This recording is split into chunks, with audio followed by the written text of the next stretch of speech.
we were just barely covering our operating expenses. I'd get to the end of the year and it's like, why don't I have money to pay for spring inventory? Why do I feel like I got to take a loan out right now? And it's because our retail price wasn't high enough. To figure that out, raise the price, our sales didn't really change, and all of a sudden we were profitable.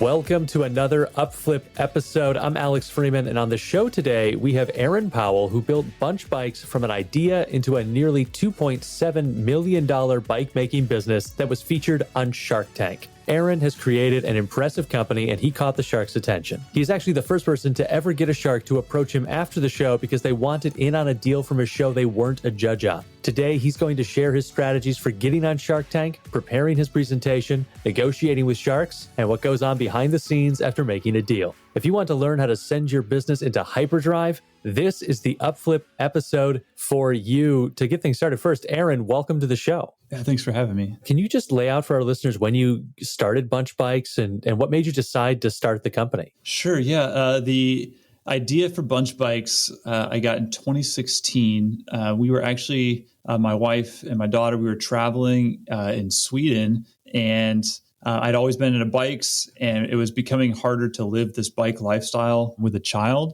And I had another child on the way, and I saw these like front load cargo bikes, similar to what we sell, just all over the place, like every street corner in Sweden and Denmark. And I thought, that's pretty rad. I just want to get one of those when I go home. And I came back to the States, and there really wasn't a way to buy one. And so my light bulb kind of went off like, hey, there might be an opportunity here. Maybe there's other people out there like me. Let's explore that and give it a go. Not to spoil things for our listeners, but you were right. There were other people like you. What was the process of designing that first cargo bike? In the very beginning, because there wasn't an existing market, I had this question of, is there a reason that nobody's done this? Maybe nobody really wants these bikes. So rather than spend a couple of years in R&D, several $100,000, I wanted to take the path of least resistance. How can we get a bike in front of people the fastest possible way to start getting feedback and test demand, all that? So I actually went to a factory that was already making bikes for the European market and said, hey, can I take this existing design that you have, make some changes, we'll change some components on it specific to the US that would be better here, and bring that in. And that was like a 6-month time frame versus like a 2-year to 3-year time frame that I was just able to get a bike up and running. So an MVP, if you will. And now we've been in business for a few years, getting customer feedback. Now we can take that information, what do people like, not like, and now we're actually sitting down to develop some bikes from the ground up. Wow. Okay. So how did you find that specific bike manufacturer and decide that was the one to bring over? So in this case, it was just making connections. And I made a connection with somebody who was willing to share, hey, here's the manufacturer I've been using for 10 years. Quality is awesome. And so I was able to go and visit them. And, there's online places you can find like bike factories and directories. And I toured a bunch of them, but none compared to the one that I was referred to by this guy. And ultimately, it's the one that we're still using today. What was the kind of initial startup investment into this business? That trip, the consultant, and then getting that first bike to market. What was the budget for that? What was the investment, and what were the most significant expenses? It wasn't much. So, I had a previous business, e-commerce business that I built and I sold for a few $100,000. So I had some money set aside to start something new, but I wanted to tap as little of it as possible. So all said and done, it was less than $20,000 because what I did was once I found the factory, I got the initial samples and prototype tested and all that. I built the website. And I did a pre-launch, basically like if you think a Kickstarter or a crowdfund, but I just did it through my own website. And I did, hey, pre-order discount, 30% off. You'll get the bike in 4 to 6 months. And that actually got picked up by a couple people on Twitter. Within like a month or two, we sold out an entire container. And so I just took that money and used it to pay the factory for the production run. So kind of from the beginning, I didn't have to put a lot of seed capital into it to get it going. At what point did you reach that break-even point? Was that because you had that pre-sale? Was it kind of break even from pretty much go, or was there a lag time before you were actually, turning a profit? Well, it was pretty much break even from the beginning, but what I didn't really take into account was a few different things. One was just how much you have to plan ahead on lead time. It's a pretty long process from starting a production run on bikes before when you have it with the ocean freight and everything. And so because I didn't plan ahead my orders enough, I ended up with these like long out of stock periods in the first couple of years. So where I'm paying overhead and I have nothing to sell or move. So that kind of ate up cash. Also, I didn't fully understand gross margin and really how to make a P&L and all the finances behind the business. So in the beginning, I was way underpriced. We were just barely covering our operating expenses. I'd get to the end of the year and it's like, why don't I have money to pay for spring inventory? Why do I feel like I got to take a loan out right now? And it's because our retail price wasn't high enough. And we were just operating at a loss. And I didn't realize it. It took me a long time to figure that out, raise the price. Our sales didn't really change. And all of a sudden we were profitable. So first couple of years was around break even or a slight loss. And then 2020 was the first year where we really started to show a strong profit. When you realize you're operating at that loss, one, how often were you looking at the books and kind of assessing that? And then what was your thought process in the way in which to go about raising your prices? Well, in the beginning, I didn't have any books, and that was the problem. The first business I had, I operated just by looking at my bank balance. My lead times were like 7 days, and I could turn the inventory in like 3 to 4 weeks. So I didn't really have to plan in that environment. And so I kind of operated the bike business the same way. And when you've got really long stretched out lead times and you're not planning ahead and you have no way of forecasting cash or even looking at a P&L, I was just operating blind. At that time, I started Googling around, and I discovered this book.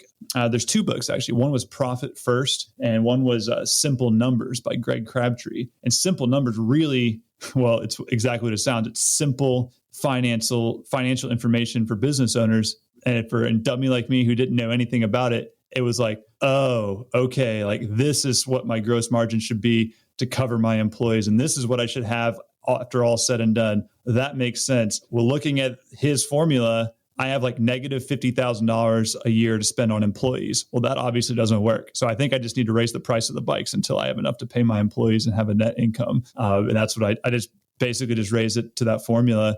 And like I said, our sales didn't change or slow down. They just kept coming. So, but now, we've got books and we've got everything figured out, and I've learned the importance of it, but it was just a lesson I had to learn the hard way, I guess. And then as you talk about that extended lead time of, things coming over across the ocean on a boat to get to you. One, what was your process of figuring that out? Was it just a continual trial and error as you kind of figured out what that lead time is going to look like? And then how has that been impacted by, global supply chains, which we all know are a bit of a mess right now?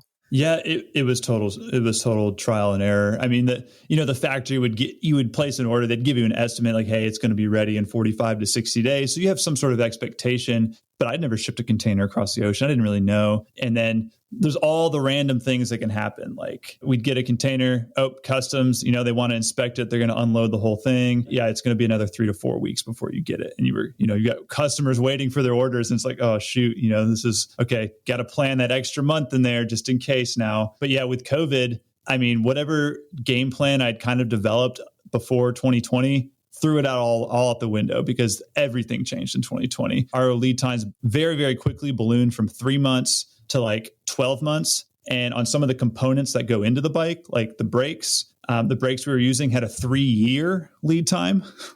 And so It's like I had to put deposits down 3 years in advance on some components. I don't know what I'm going to sell this year, much less 3 years from now. It was a very taxing and difficult on me, a guy who has, not a background in operations and planning, to figure all that out. My inventory on hand or on order basically 4x'd in like a month. So I had to come up with a bunch of cash very, very quickly. What was the total revenue in 2021? And what kind of margins were you seeing on that? So revenue in 2021 was about 2.7 million. Margins were not great this year because 2020, the lead time started to increase, but also with that, the freight costs went up 4x. Used to cost $5,000 to bring in a container. Last year, it peaked at like $22,000 to $25,000 to bring in a container. Up and through 2020, we didn't have to pay any import tariffs. E-bikes had a special exemption from that. That expired. So 2021, we had a 25% increase on our cost of goods due to the tariffs. The exchange rates all got worse. So the factory was jacking up our price because exchange rates were getting worse and all of their material costs were going up. So they raised the prices there.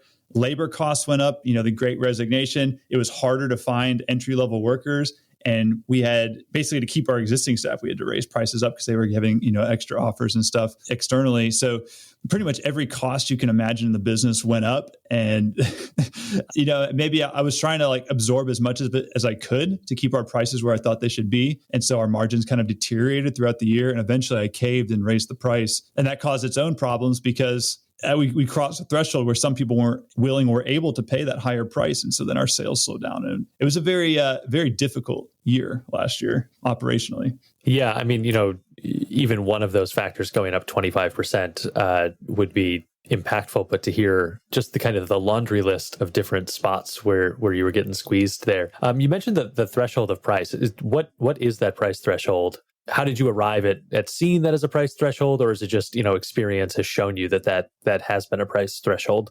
I kind of took it as an opportunity to test. It's like, well, we're not making money at the current price. We're barely covering our operating expenses. We're even operating at a slight loss. We might as well raise the price up and see what happens. So previously, 2020 through beginning of 2021, our price was $42.95 for our electric cargo bikes. I kind of bumped it up to $44.99, that $4,500, and didn't see much of a difference. But to really kind of maintain a similar margin to previous years, I raised it up to $49.99. And what I expected the sales to be, it definitely took a hit. And the other thing I didn't mention was that marketing costs went way up, also like 4x, because iOS 14.5 came out. Apple can't track people's data. Facebook ads took a dump, and that was a decent amount of our traffic. And so it was more difficult to acquire customers, and our conversion rates went down because the price went up. And so I'm just spending and selling some bikes, but not enough to make up for the difference. How seasonal are bike sales? Very seasonal. So, we make the bulk of the profit for the year in end of March through beginning of June. You get a little bump around the holidays. For us, it's a bike you put your kids in. So families are real big. So we get a bump around back to school time as well. But largely it's once winter goes away, everyone's thinking about getting out the bikes around end of March. And that's when we really see an uptick in sales. What does the lowest month look like? And what does that peak month look like sales wise? Yeah. So for last year, on the low end, it's between 100 and 130,000 a month. And then March, April, May of last year was in the 300 to 350K range. And then are you expecting revenue growth in 2022? And how much revenue growth are you expecting? And what have you changed or added that could fuel that growth? Yeah, so we are. But in the past, I've kind of been burned by projecting too high of a growth rate, kind of running on this really thin edge of how much cash and inventory can we support. So we intentionally scaled back our growth plans and inventory orders for this year. We're just planning on a 50% growth year over year, whereas in the past, it's been between 70 and 100 year over year. So we're scaling back a little bit. Our listeners might know your business from your Shark Tank episode. Can you tell us how you got featured on Shark Tank? Yeah, sure. I just did it because I had an employee who's like, you got to be on Shark Tank. You got to be on Shark Tank. So I was like, okay, whatever. I'll fill out the little 5 questionnaire form they have online, and I'll just submit it and be done with it. And I didn't expect anything to come out of it, but they called me back. And I think for Shark Tank, it comes down to, do you have an interesting product that's different and visually interesting? And do you have a unique or cool story that they think will do well on TV to their audience? And I had those two things. And so I just went through the process, a lot of auditions along the way, et cetera. What is that audition process like? How many times are you giving the pitch to various levels of producer? First you got to fill out a super long questionnaire. It takes 5 hours to complete this thing. Basically everything you would ever want to know about your business, right? And that kind of gets you to the next level, to where you're now doing in-person things, or you're submitting videos to the producers. And I don't know, probably 3 or 4 or 5 times I had to do a pitch, and then they would work with me. It's like, well, can you change this? Can you make it shorter? Can you modify this? Can you have a little more energy? They're just kind of coaching me through it. And eventually, it was all via Zoom, because I did it during, 2020 when COVID was still pretty crazy. There was no vaccine. Everyone was, kind of concerned about it. So everything was done digitally and remote. And then once you were selected, how did you prepare for that appearance? So that's something I did really well. I basically spent the 3 months before filming just every night watching episodes. I'd watch 2 or 3 episodes, and I had a running Word doc where anytime they asked a question, one of the sharks, I would put it in the Word doc, and I would kind of see the frequency of what's getting asked the most okay, like these 60 questions, I have to have an answer like off the cuff ready to go because there's a very high likelihood I'm going to be asked that question. And so it was basically at night watching episodes, during the day making sure I had answers, and I had flashcards and studying and basically tried to get it all ready to go. And I also hired a pitch coach to work with me on basically nonverbal communication, energy, like those sorts of things, communicating in an authentic way. And then talk us through the process of actually filming the episode of Shark Tank as a business owner. Was there anything that surprised you or that you didn't expect when you went in, or that you wish you had been a little bit more prepared for? You know, the show is so dramatic where they have the music and they cut to like all the dramatic scenes. But it was just like I was having a conversation with like, you know, business mentors or friends. It was just very casual. And they add in all the drama behind the scenes. I mean, it did not feel dramatic in the moment at all. Wow. So this brings us to the midpoint of the show where we like to do our fan blitz questions. These come from our YouTube community. Go find Upflip on YouTube, join the community, and there we'll solicit some questions for this section of upcoming podcasts. So these come from our community. Quick answers, quick hits here. Here we go. What's your favorite business book? Man, the number one business book I'd recommend anyone read is The Millionaire Fastlane. Stupid title, amazing content. It's what got me started in business. What's the one thing you cannot start your day without except coffee? You took my answer. You know what? I wake up early and walk my dogs because I don't want, they're locked up all day in their crate. So I get them some exercise. But that 5:30 a.m. walk is peaceful. There's no traffic. It's my thinking time. I'm just, kind of processing everything that's happened and just thinking through kind of subconsciously problems that I'm working on. And it's a really good morning routine when I stick to it. If you could start everything over, what's the one lesson you would want to remember? Oh, man. Do your finances from day one. Figure that out. It's oh, my God. Past Aaron, please go do that. Why do you think only a handful of startups succeed? Not having a good reason for going into business. You have to know what your why is, because when things get tough, and they will, you have to be able to obliterate any obstacle that comes in front of you. And if you don't really have a compelling reason for doing what you're doing, you're going to cave and quit when it gets tough. What do you like to do on your free time? When I'm not biking, rock climbing is my hobby. I think it's a good mix of mental puzzle problem solving and like physical body activity. So I love it. I've been doing it for like 7-8 years. I didn't want to coach you too much there, but I figured if biking wasn't at least part of that answer, something was going wrong. But that is it for our Fan Blitz questions. Again, those are from our YouTube community. Go find Upflip on YouTube. We got a lot of great videos out there with some great content of entrepreneurs and how they're building their businesses today, and with great actionable tips for you to build yours. So to bring us back to Shark Tank, you walked away from Shark Tank with 2 deals. Can you talk a little bit about who you landed deals with and what kind of support you've gotten from them, both financial and otherwise? Yeah, sure. So on the show, I did a deal with Barbara, who is invested in a couple other bike companies. So I thought she might be interested, and she was. So we did a deal that was 15% of the company for $150K investment plus access to a $250K line of credit. And then behind the scenes, what happens, it takes what they do on the show. Like, not all those deals actually end up happening for various reasons. Sometimes you got to go through a due diligence process, and sometimes something major just didn't come up on the show that's like a deal killer for either party.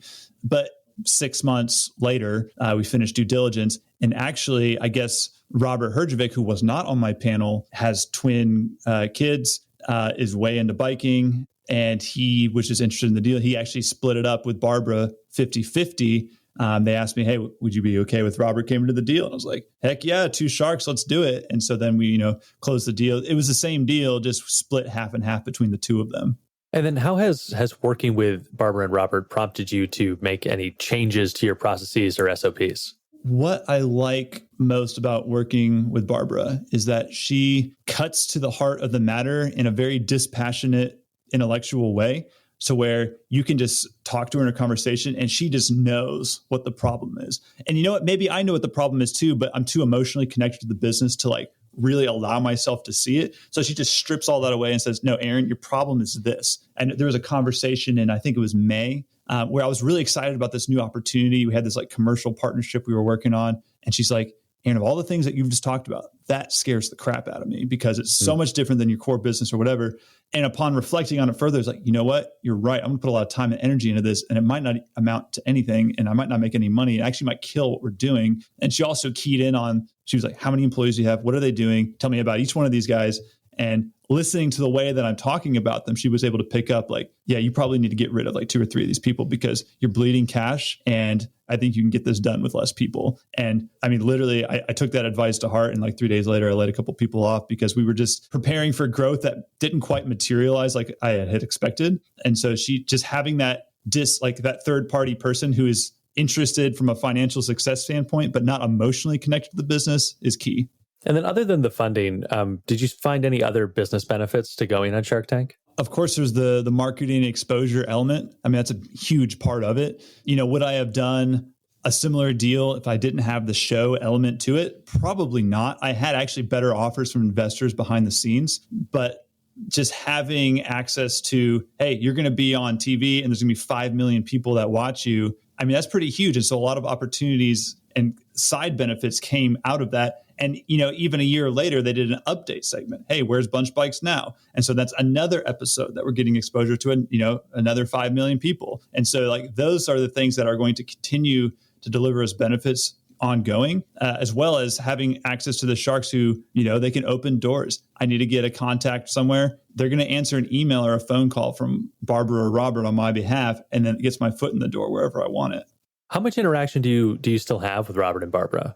So it's about a quarterly basis. You know, I have both of their emails, but day to day, there's not a lot of involvement. It's mainly the kind of the big deals, big questions, tough questions, things that I'm stuck on. But for like the weekly basis, kind of in between, I'm dealing with their staff. So they've got really great kind of portfolio managers who are kind of checking in on the business and will maybe interface with the sharks on my behalf. But once a quarter, as I need, you know, they'll get an hour and a half call scheduled to where I can talk with them on whatever is troubling me at the moment. Any regrets about appearing on Shark Tank? No, I don't have any regrets. You know, this is kind of like goes to life philosophy stuff, but I mean, I'm just enjoying the journey, enjoying the ride. And, you know, when I came down to it, do I do this deal that financially isn't the best deal I could get, but I go on that ride and see what happens? You know, I just go ahead and do that because I just, you know, I want to see where it goes. And if you know, nothing else, I have a good story to tell, right?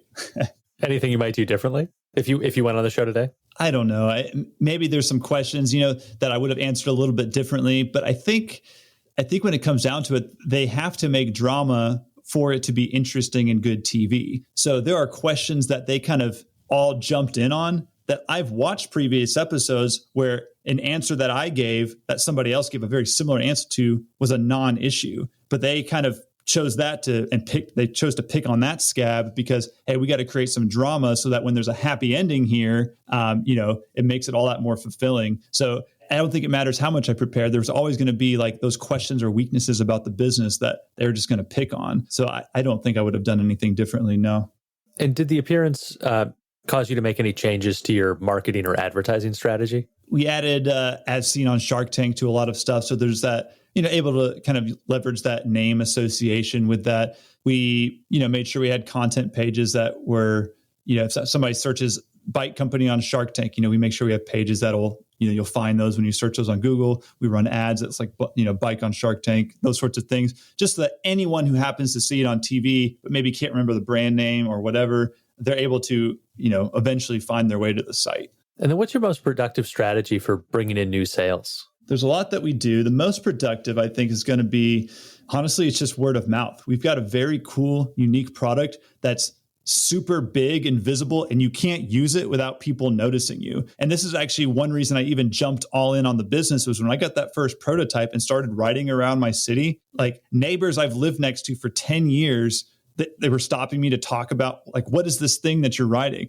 I'd go downtown. People are like taking pictures of the bike, asking me if they can post on Instagram. I'm like, go ahead, please. You know, it's like I was this celebrity. It was like, what in the world? And to this day, I mean, every customer riding their bike is also having that same experience. And so like, you know, based on post-purchase surveys, like 30% of our business is word of mouth. I'm not really doing a lot to encourage that. It's just it can't help but happen because of the bike. And part of it was two things. Is one, the way that I named the company, Bunch Bikes. I wanted it short. I like the alliteration. I wanted it easy to remember so that when you did see it on the street, you could go back home and, oh yeah, what was it? Bunch Bikes, you could put it in. But also, I kind of put the brand name big on the side of the bike so that you're just driving past it, you see it, same thing. You get that brand name and you can think about it and search for it later. And on that same word of mouth, your Shark Tank episode isn't your only brush with fame. You've sold bikes to several celebrities. How did you connect with them and land those high-profile customers? In almost every case, they approached us. Our bikes are very popular in good, warm weather climates, also in affluent areas where people can afford to spend that much on an e-bike. And Los Angeles is kind of where the e-bike was born. It's a whole different electric bike culture there. There's electric bikes everywhere. High school kids are riding to school on electric bikes. I mean, they're all over the place. So then you mix that with celebrities, actors, movie people, and bikes riding all over the place. We've got a high density of bikes in Los Angeles. And, we can't help but get Instagram messages or whatever saying, hey, I'd love to ride your bike, in exchange for, I'll post on my Instagram us riding around. If you hook us up, I get these messages all the time just from a bunch of random people. Most of them keep a low profile and I can't mention who they are, but we do actually have a video feature on our website now of one of the top linebackers in the NFL, Demario Davis. He's all about family and kids and investing in his family. And so he's like, because this bike kind of fulfills this like lifestyle of ours, I'd be, willing to help you promote this. And so we've got a nice video and write up on him on our website right now. He rides around in New Orleans. Can you tell us just briefly about the different models of Bunch Bike that you sell today? Sure. So they're almost all the same bike, just with a different box on the front, depending on your use case. So we've got the original, which can hold up to 4 kids in the front bucket up in front of the handlebars. We've got the K9, which removes the benches and adds a door to the front so that if you have like an elderly dog or a big dog, like a lab, they can jump in the bike. So the bike can hold 2 labs, ride to the dog park, whatever. We've got the preschool, which we sell to daycares, preschools. You can put up to 6 kids in the front, or just sometimes big families are riding them. And then we've got the coupe, which is like our higher end model of the original. Which one's the most popular? The original. Most of our customers are people with kids that existing bike options or trailers just aren't enough for them. So this is like a kind of a unique way to get all the kids and all the gear in there that you can't do on any other bike that exists. And you also mentioned the K9. And a few years ago, you partnered with BarkBox on a limited edition bike. How did that partnership come about? Yeah, well, it was a customer just reaching out. I'm doing customer service. And I noticed the URL at the end of their emails, like at bark.com. So, I typed the guy's name into Google. It's like, this guy started BarkBox. He's the owner. He's the founder, right? It's like, well, I got to see if we can do something here. So, I mentioned to the guy, and actually, so he's Danish and Henrik. And so he was already aware of cargo bikes, wanted one. He had one in Denmark. He wants to have one here. So that's kind of how it started. And I said, hey, maybe we can hook you up with a bike if we do some sort of partnership or collab or something. He's like, yeah, let me get my marketing people. You guys, talk about it. And so what we did was their whole branding is all this goofy kind of funny stuff. So their designers came up with this motorcycle themed bike. So we wrapped the bike with these motorcycle artsy graphics. We put we mounted this leather bicycle saddlebag on the side of the thing. We put cutesy little handlebars for the dog with a real working light on the front. And it was co-branded Bark X Bunch. And so they were able to leverage their marketing people to get it out there into the PR world. So we got some coverage. People magazine covered us. Some other things covered us. So that was kind of leveraging their audience to promote our bikes. That was kind of the first big brand partnership that we did. And is that something you do again in the future? Well, not that exact specific concept, but I am always looking for other brand collabs. I mean, I've got another one in the works right now.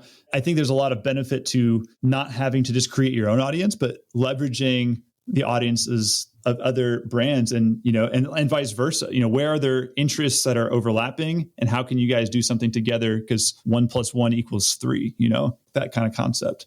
Looking back over your entire time with Bunch Bikes, was there ever a point you felt like just selling the business and walking away? And how did you get through those low points as an entrepreneur? Man, 2021. I mean, 2021 summer I was at my breaking point. Like I said, operations, finance, not my strength. The target was always moving. Like every couple months, I had to redo the entire plan. It was just wearing me down. And I just thought, man, wouldn't it be nice just to walk away from this? Like ultimately, I was like, no, you didn't put 4 years into this to like walk away with less than what you started almost, because by that point I had investors. When you have investors, you got to make them whole. You got to get them a return. And so the prices I was being offered were ones that were, I had to basically take most of my cut to pay off the investors their full investment. So it was like not an option to quit. But what I ultimately did was I hired a COO, which is maybe an unusual hire at this stage in a business. But what I really wanted was a full 50% operating partner that I could share the business. Basically, I wanted to hire the co-founder that I didn't have when I started the business. Mm-hmm. And I had posted this job in 2020. I had it open for 18 months. I interviewed probably 20 different executive type people. And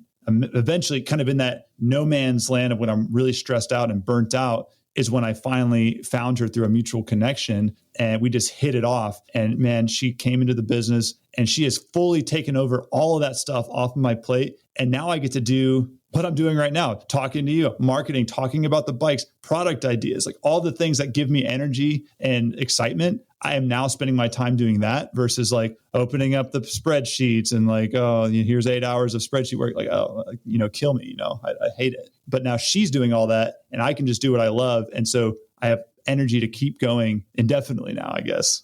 It's really interesting too of, a company that wasn't co-founded. You were a solo entrepreneur in that regard, and then bringing in that co-founder, as you put it, it makes sense to me that the job was open for 18 months because finding that person is quite a challenge. What were you specifically doing to help ensure that you found the right person? Through every person that I talked to, there was plenty of people who are more than capable of doing the job. Like they had all the resume, they had the skill set, they worked with startups. But what it comes down to is when you're hiring that partner level person, what has to be there is a core vision for what they want for the world and for the business. And what Sarah and I share on that core level is we have this, like, we want to change the world through promoting bikes for everyday people and everyday transportation, right? Now, her skill set is the complete opposite of mine, which is what I wanted. I want somebody who has, no overlap with my skill set so that I can rely on them. They can rely on me. I'm kind of the visionary type. I have all the ideas and the long-term plans. And she's very much like, tell me what to do and I will figure out how to do it. But I don't want to figure out what to do. So we worked like it was completely compatible on skill sets, but primary was just sharing the same vision. That's such good advice. One last question here. What's your biggest challenge as a business owner right now? And what are you doing to meet that challenge? Well, the biggest challenge right now, and I think it's for any business that has proof of concept, has gotten to about $1 million a year in sales. And that's the challenge is you have too much to do, but you can't quite afford the people to do them.